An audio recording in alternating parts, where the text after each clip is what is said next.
to the third panel discussion of this event, Cracking the Code, how leading pharma and healthcare firms identify the future leaders. Leadership today demands more than the technical skills. It requires agility and vision. This session explores how leading organizations identify and cultivate the next generation of future ready talent. May I invite the moderator for this panel discussion, Mr. K.S. Srinivas, Global Lead Corporate Learning, Talent Development and Succession, Biocon Biologics Limited.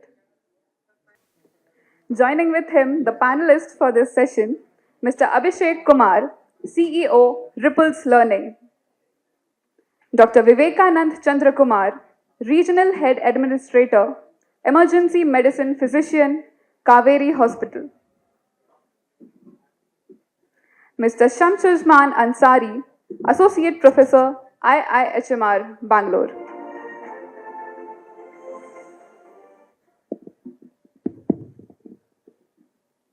We'll start with the panel discussion now. Thank you. Thank you for the introduction. Hi everyone, good evening. The last of the day, just like a cricket match, last 2 overs, all of us expect big sixes. Okay, so if your expectations is that you are looking forward for some inputs on the topic, then we have the right panel. Okay, it's an interesting panel, people from industry, as well as pharma industry, hospital, and a learning organization, and of course, a professor from your own institute. Before we begin on the conversation and trying to share our views, I wanted to also highlight on the significance of this. Every healthcare or pharma organization, just for the sake, it's not, but it is actually a challenge to prepare future leaders. Okay, and when we mean future leaders, I'll share my view and I'll also invite quickly views from my co-panelist that why is so important. We cannot have ready-made leaders customized to take the challenges of that specific organization, hired from outside.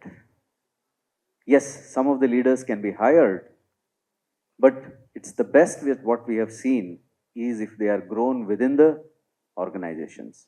It's also a debate where you want to hire from outside or whether you want to grow within the organization. But I am on the other side and I have my own views why I would prefer to groom the talents to take the future roles in coming 2 or 3 years or so. So individual contributors becoming frontline leaders becoming mid-level function heads, in future getting into head of functions or CXO roles. So keeping that in the view, I would like to first get a quick view from all 3 co-panelists that what's your view, why is this important? Future leaders, preparing that, why is it an important question for organizations? I think, can all of you hear me? Yeah. I think leaders sort of create the culture in which all relevant decisions, all relevant communication, all relevant discussions actually happen, right? So they sort of create the context in which essentially they hold the pot, which then sort of has a lot of interaction and energy happening inside it, which moves the organization forward. So they sort of hold the pot. And if the leader does not hold the pot properly, does not set the context properly, does not create a subculture properly within their team, then I think the organization pays a price for it in the long run. And of course, the team members obviously pay a price for it in the short run. So it's very important to have this this ability developed within organizations.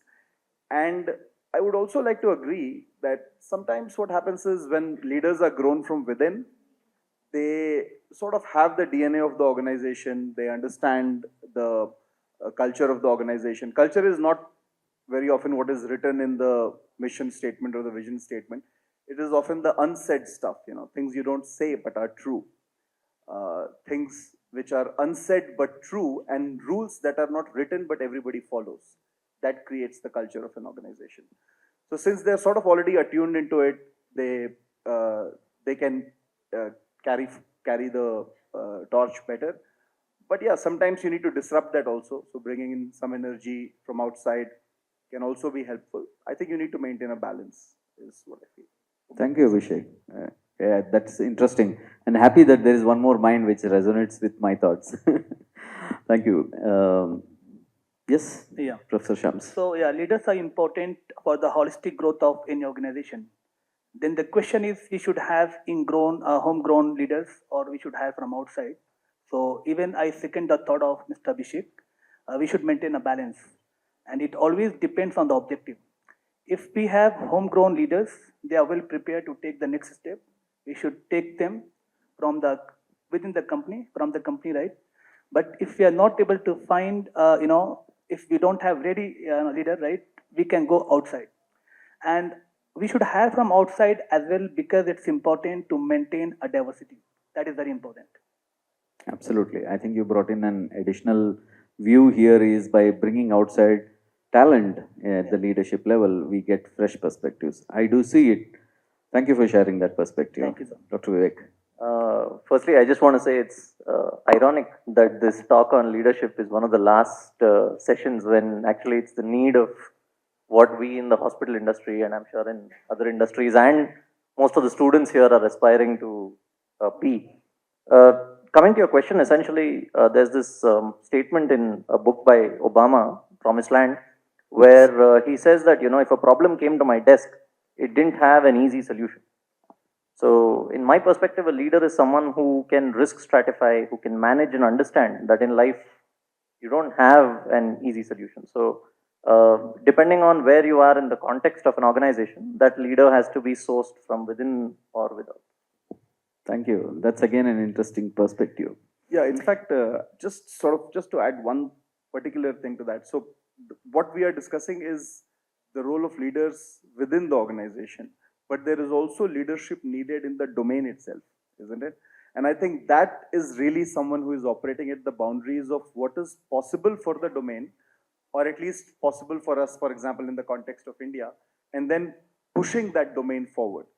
I think that is a different kind of leadership, not the kind of leadership we talk about, like managing a team or managing a culture or getting work done, but kind of what Dr. Vivekananda spoke about, that, we must solve problems that are difficult, isn't it? Absolutely. Thank you. While the topic says cracking the code for preparing future leaders, I personally do not think there is any one specific code. Every organization finds their own path because there are multiple directions in which you can, groom someone to take the future leadership roles. Before I turn towards again my fellow panelist, a quick story I want to share about. I represent Biocon today, and our MD and CEO Srihas had joined Biocon about 28, 29 years ago as management trainee. It's inspiring to see that MTech chemical engineering postgraduate wanted to grow and contribute in technical field, somehow finds his way within the organization, shifting from one role to another, one function to another, finding the path to the topmost role in the organization of CEO and MD. This story says that it reinforces my belief that providing opportunity for talents to grow within not only lies in the hands of youngsters to take the opportunities, but also organizations which should provide opportunities to the organization. With that story in the background, I turn towards Dr. Vivek. The question I have is, in a healthcare setting, especially when you're leading management there, leadership directly impacts patient outcomes, okay, in hospital setup. how can we consciously build leaders who balance both clinical excellence and where they need to actually show empathy and make also quick decisions, but how do we make leaders in such environment? Yeah, this is the balance that most corporate hospitals struggle with, right? Like, where do we balance, how do we balance top line, bottom line with empathy? The key thing is, at least what I've found, I have a background as an emergency physician. So you have to have some non-negotiables.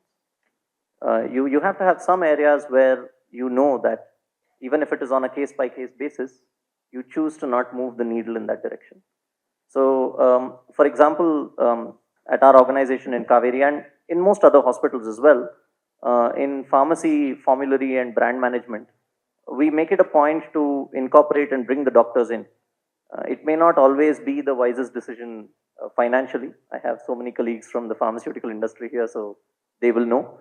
But sometimes, not only because it's the doctor's preference, but also because some particular brand has slightly better outcomes than another, particularly when it comes to antibiotics, oncology, and so on and so forth. So, as leaders, whether you're from the medical fraternity or outside the medical fraternity, it's important to realize that however anxious you are about the P&L, there is someone more anxious about the patient there. So, whether you're still a practicing clinician or even representing the management, the first person to be focused is patient, and in other words, customer. Patient. Patient, yeah. And if you focus on the P&L, you may not last long. Thank you. I think that's a very important, valid value which every leader should learn right from the beginning, so that they propagate the same as they grow within the organization. I look towards Abhishek, who has helped build leaders across 20-25 countries, 20,000 professionals. He has helped to groom them. With now AI, AI is going to be in every topic. So here as well, with AI automating technical expertise, what is your view? How should leadership development revolve? What should we stop teaching and what should be, focusing? Yeah, it's very interesting because just yesterday, I come from an organization called Ripples Learning and Research. Yesterday, we were hosting a CHRO roundtable for the life sciences industry, along with KSDA and NHRD. And one of the things, and the topic was this, how will AI impact the healthcare industry? In fact, I met a few panelists from there here as well. So, what we should stop teaching, I think we should, especially in the context of AI, maybe single discipline depth is something that, because is something that might be needed, but at the same time you must augment it with the secondary discipline as well.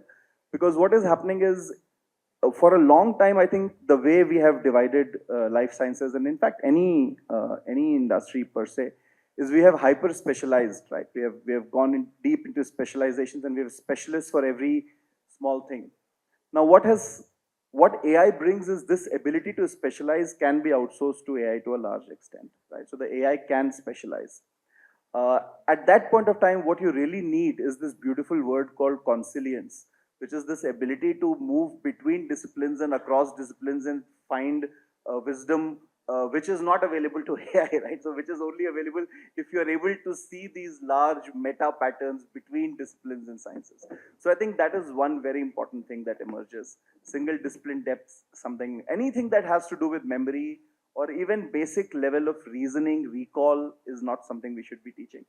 What we should be teaching is,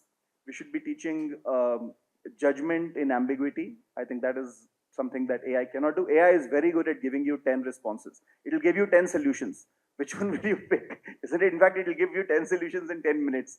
So which one will you pick? I think that requires some kind of judgment, some kind of ability to deal with ambiguity. Another thing I think very, very important is, I want you to think of a thought experiment. Originally, the world belonged to those who demonstrated character traits, right? It was about bravery, valor, you know.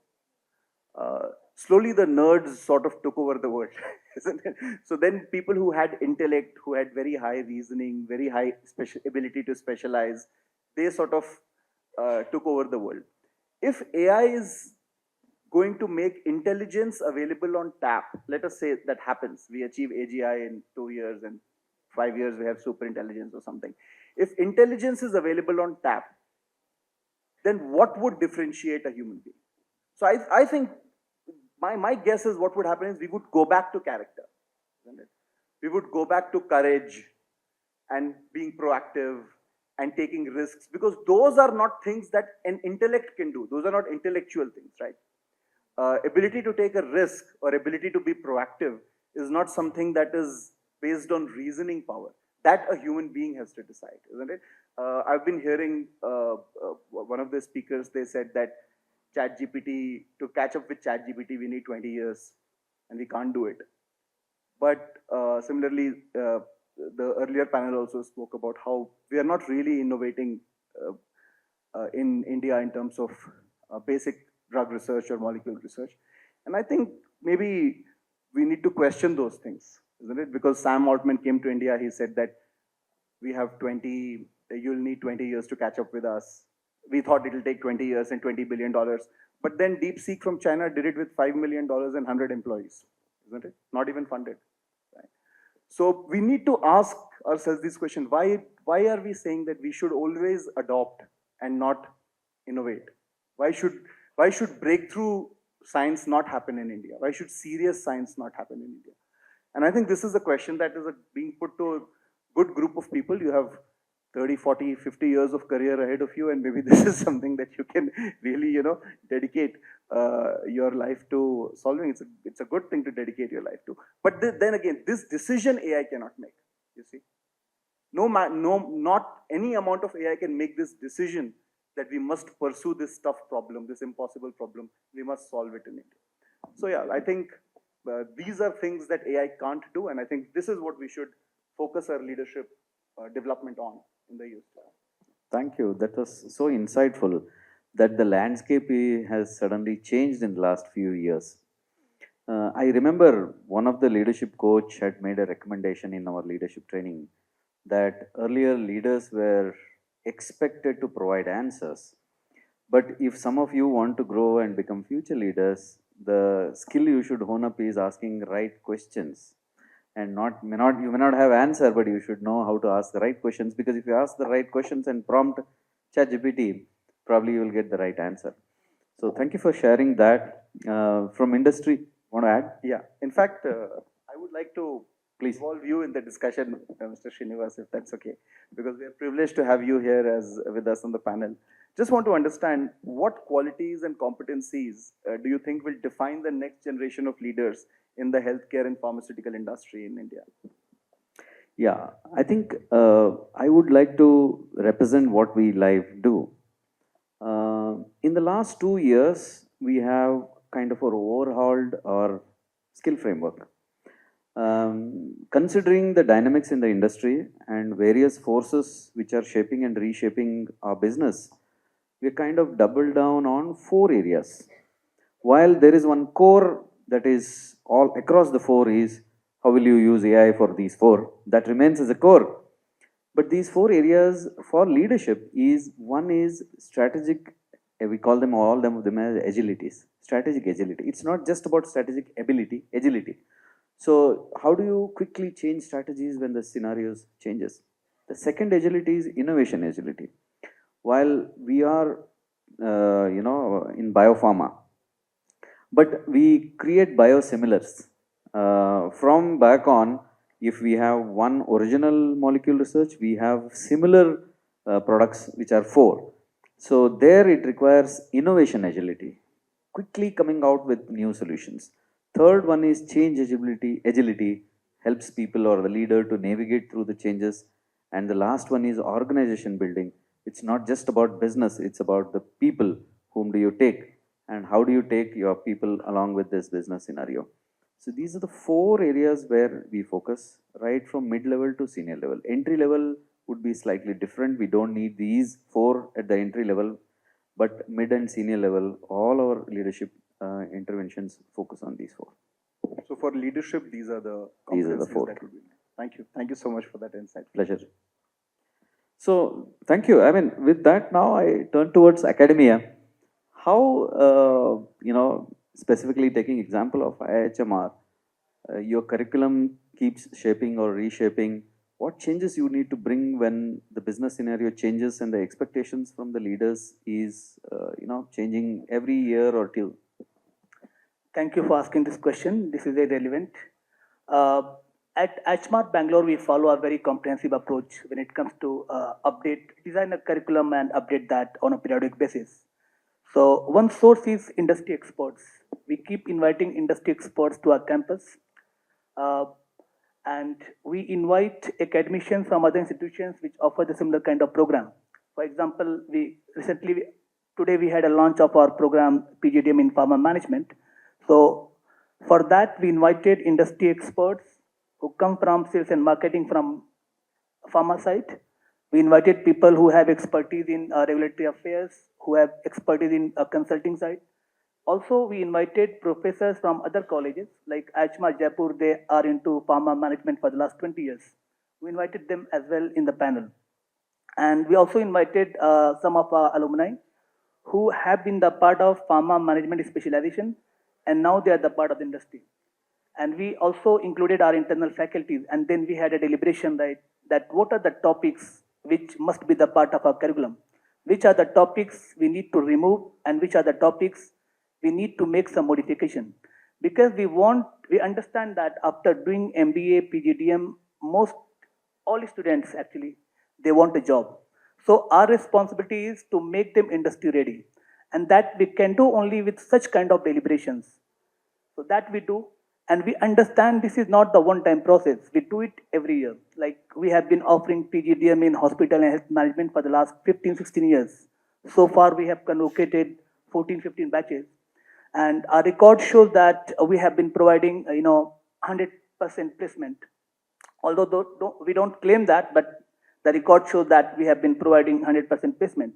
And it has been possible because we do that kind of exercise, not one time. It is ongoing process. Every year before the commencement of the new academic calendar, we do this exercise. And also, this is about the curriculum design and update. And for every module, what we do, we invite industry expert to have 1 or 2 sessions so that our students, they get an idea about what is happening in industry, right? So they get a better insight. This is how we prepare our students.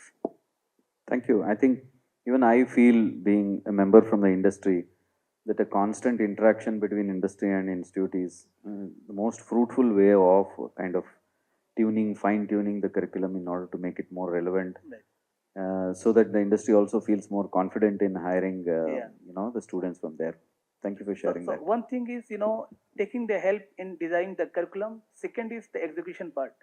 So we believe in execution as well. So as I said that we keep inviting them to the campus and they take classes. Also, we focus on the hands-on project. We focus on capstone project so that they get more practical exposure. Yeah. Thank you. So, thank you for sharing your strategic perspective. We have a soft bell saying time is getting up. Okay. To make the best use of last 5-6 minutes, before I invite any questions from the audience, if I look towards panelists, what is that one advice you have for audience today? What is that one capability, if they hone up in the next 360 days, they would be more closer to aspire themselves if they are already working in an organization to look up next level, or if they are students to looking forward for an entry into industry? What is that one skill in addition to AI capability? What is that one skill which they should be honing up? What's your advice? Firstly, I personally don't think that AI is really going to change dramatic perspectives and on-ground realities by the time all of them are finding their jobs and their feet. So I think that's important for you because everybody is very AI doom scenario creating over here. So I think that's not going to happen. But I feel two key aspects that I am finding missing in recruits that we are trying to identify is curiosity, as someone mentioned in the previous panel, and ownership. I think these two things, if you manage to find your voice for being curious about why there's another problem, and when you make a mistake, standing up and owning it, you'll be a leader someday or the other in some firm or the other. Awesome. The advice is, bingo. Own it up and be curious. Thank you. Before I come to Professor Shams, I look towards Abhishek. Yeah, I mean, I think probably one practical advice I can give you is always ask, what are the objectives of my boss, right? What is he trying to achieve? What are his goals? Because I think a lot of times people sort of get siloed into whatever it is they think their task is. And I think zooming out is very important to understand what is your boss trying to do, what is the department trying to do, what is the organization trying to do. You might not be able to influence all of that, but remember the goal is eventually to increase your circle of influence, to do what one day your boss will be doing, to do what one day his boss will be doing. So it's important to understand that what matters to which stakeholder and why. I think that view is important. That is one advice I have. So maybe ask yourself what will make my boss successful, and then at least know that, even if you decide not to help him or her achieve that, right? The second thing is similarly zoom out and see what is happening in the world around you, right? What's happening with India as a country, as a society? What's happening in your domain? In your domain, what is going on in your domain? How are things working out? There is this extremely inspiring story in Pharma of what Mr. Varaprasad Reddy has achieved with Shanta Biotech. You should explore what that means for us, the country. And I think what we are seeing is also, just to sort of take 30 seconds more, what we are seeing is all of us have grown up in an era of globalization, when I think globalization was the norm. Interdependencies were celebrated, right? The whole world was becoming dependent on each other and was surprisingly okay with it. And I think what we are seeing is the headwinds of a change where this is reversing. And I think that means that the next 20 years, when your careers will play out, this sort of will change things for you, where the focus will be more on independence and where we'll try to reduce dependencies. And it'll be interesting to see how that plays out. I don't know how it will play out, but it's important to be aware, as people who are beginning your career, of what other dynamics and energies are playing out in this world and how they might affect you in the future. So yeah, those two things. Hope that makes sense. Thank you, Abhishek. Those are two smart advices. Look towards Professor Shams. What's your take? What's one advice or two advice you have? Two advice. Okay. My advice is, they should be very proactive. They should take their life as a project, as they are very young and they have 35, 40 years ahead. So they do a research on that. They should think about their career in the long term, right? So they should spend time on that. They should understand where to go, what are the skills, they need to learn. And they should not wait that someone will come and they'll tell them. They should be proactive, because they are mature, right? They already have done their graduation. So they should do their own analysis, research and analysis. That is one thing. Second, they should have a zeal to learn in future, right? The learning is not going to stop anywhere. So people who are going to keep learning, they'll be successful in their life. Thank you. Proactiveness and zeal to learn. These are the two advices. Awesome. If you double down on these 6 inputs, what you heard from panelists, definitely it is going to add value for those who are aspiring to become. We should also ask you to share your 2 inputs so that it becomes 8 inputs. All right. Okay. So I would like to add one. I think probably it reinforces what he says. What I have seen is someone who is curious to learn more than others. Compete with yourself, and the future is going to come faster towards you. That's one, advice I have. Thank you. So if not 8, we have 7. Thank you so much, panelists. This was awesome interactions. Thank you, everybody. Thank you. Thank you. Thank you. Thank you. Should we Yes. So I'm looking towards audience. If you have any questions, I'm happy to help you get response from the panelists.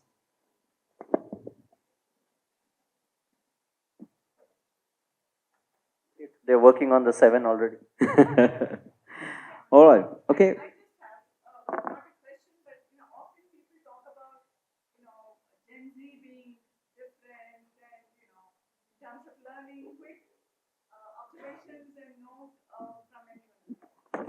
Okay, I take the first. Gen Z comes with one big plus that they are pretty fast.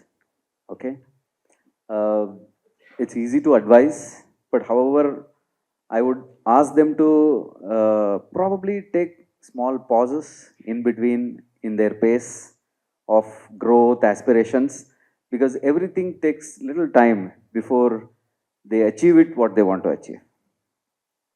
Anyone else? Yeah. Please feel free. From my perspective, I think they are more centered than I was. So I think keep doing what you're doing, and I think we will see the most diverse workforce in the next 20 years, judging by the number of women in this room compared to the number of men. Wow, that was good one. Yeah, so my observation about them is they always look for shortcut. My suggestion would be they should not focus on shortcut. You will learn about that over the time. So start learning from scratch. Over time, when you have experience, you will come to know about the shortcut. Yeah, I mean, I don't have much advice for Gen Z. I have, maybe they can do some reverse mentoring for me. I'm looking forward to it. 6, 7. I would also love to have a Gen Z, dictionary. My kids keep saying, "Dad, you don't understand our language." I would love to. Thank you. That was an interesting question. Any other question? Okay, they are silently saying time's up. Thank you, everyone. Thank you so much.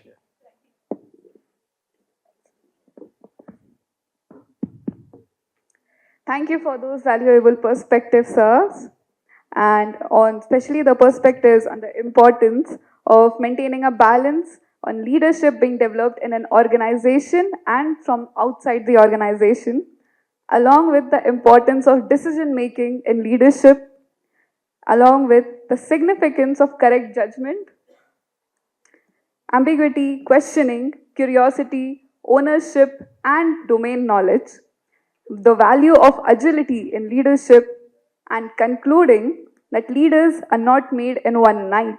Rather, there is a desired, dedicated journey behind building a true leadership.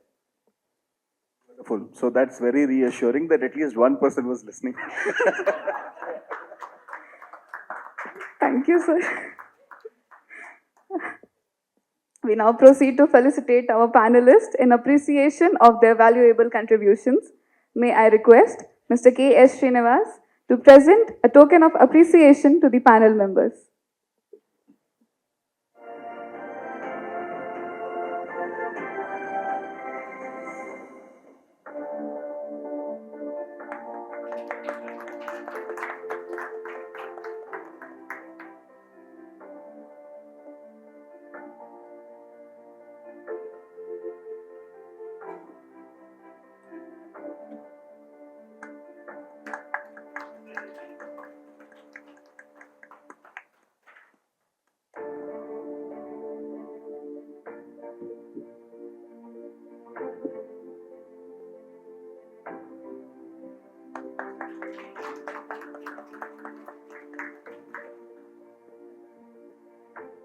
I further request Dr. Deepa Shri M.R., Assistant Professor, IIHMR Bangalore, to acknowledge Mr. K.S. Srinivas in appreciation for sharing his perspectives and valuable time.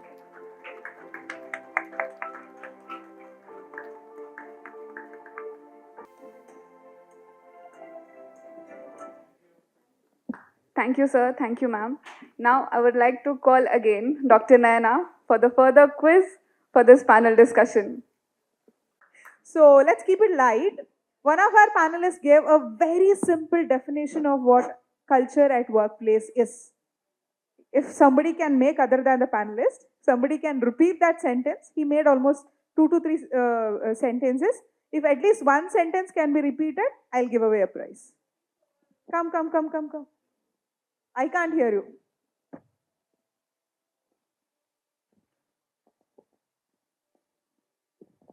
Ethics over rules. Is that right, sir? Ethics over rules. No. He is not giving away the prize. Anybody else? It was very simple. Sorry? Sir, if I say? No, if I say, would I get a prize from you? Yes, yes. Yes, anybody? See, she's not ready to give it to me. Yes? Fake it till you make it. Sorry? Fake it till you make it. That was in the last panel discussion. Oh my God. You had a sound sleep, huh? Or a short nap. Yes? Second prize. Okay. About diversity. Why are we going wrong? I thought this was a very easy answer. Yeah. Okay, last chance. Anybody else? Now I give you a chance. See, a panelist here gave a very simple definition of what culture at workplace means. Culture. Anybody? Yes, ma'am. Traditional and ethics. Is it so, sir? Yes, yes, yes. You can please raise hands how many hour times you want. I still have time, you still have time, and tomorrow is a holiday. It's about Obama's. They are too technical, sir. I think judgment is ambiguous. Somebody else talked about Obama. Yes, yes. Unless if it is not difficult, the problem doesn't reach my table is what the statement he made. But I am talking about the other panelist here. No? Okay. Usha doesn't want to give it up. Yes, this morning he had missed one actually. I think he said that he listened to your boss' mind, and that's what he was talking about. No, that was for a shortcut for success, is what he said. Even if you don't want to help your boss, know what your boss wants or what does he does too. See? No? Okay, I keep it for. Yes, sir. Yes, sir. Okay. Yes, sir. No worries. Following unwritten rules. I was just waiting for that word. Please come, sir. Usha ma'am, he deserves a prize.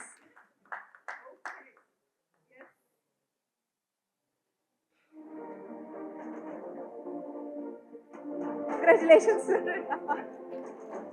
See? We can compete with Gen Zs. I am also not a Gen Z. Yes, thank you.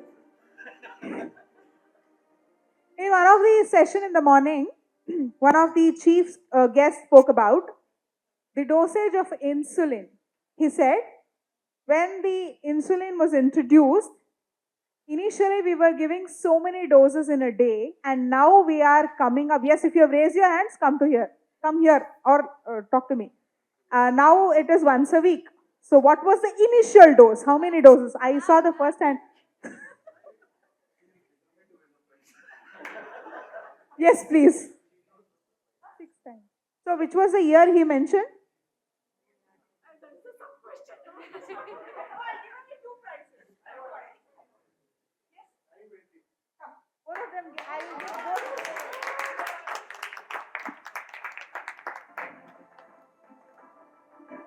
Okay, another simple question. I don't know, with so many technical questions being answered, if another simple question is heard. Yes, come.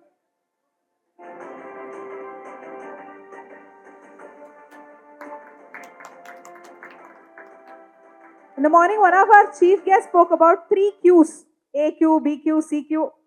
What were those 3 Qs? No. Already, if you have won the prize, let me not give a chance. There is a student, ma'am. Are you a student? No. Because she's asking since morning to give away one prize. Yes, student? Yes, come. You have a competitor. IQ, EQ, and DQ. What are those? Please elaborate them for me. IQ is intelligence quotient. What came first, IQ, EQ, or DQ? IQ. IQ came first. Then EQ Diligence, is? diligence, EQ is? emotional. Come.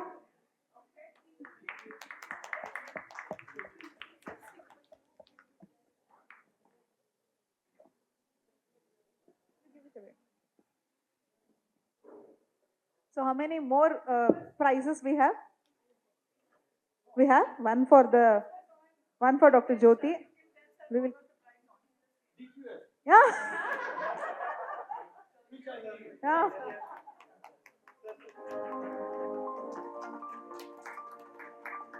Yes, then we were discussing about data. What is the portion that health sector takes away? No prize. It remains with me. Okay. So, which other sector other than health is stands ahead in data? There was another sector named by one of the guests here. He was the panelist in one of the decisions. Sir, you already won, sir. Yes. Yes, please come.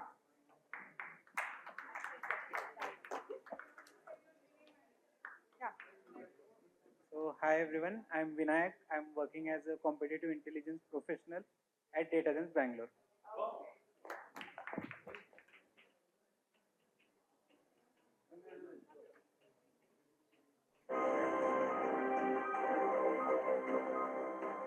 So, what percentage of Indian population use smartwatches? This was one of the discussion point. Yes. Sir, Iri sir, let them answer. Yes, yes. Yes, what percentage of Indian population use smartwatch? Iri, wait. 10%? Yes, sir? 10%? No, wrong. White shirt. No. I'll give you a prize for this. What percentage?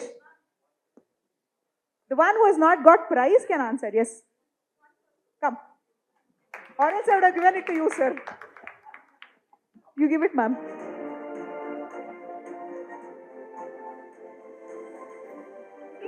See, he's numerically very sound.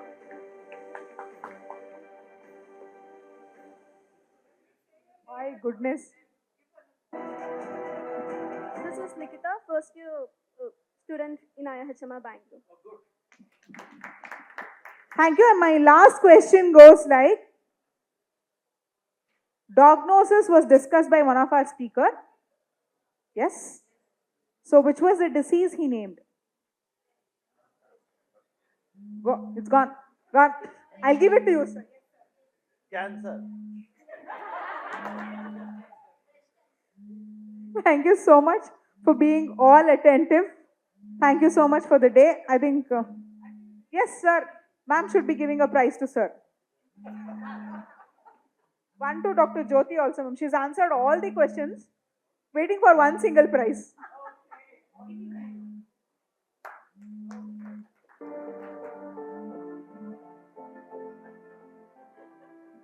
Big round of applause for your teacher.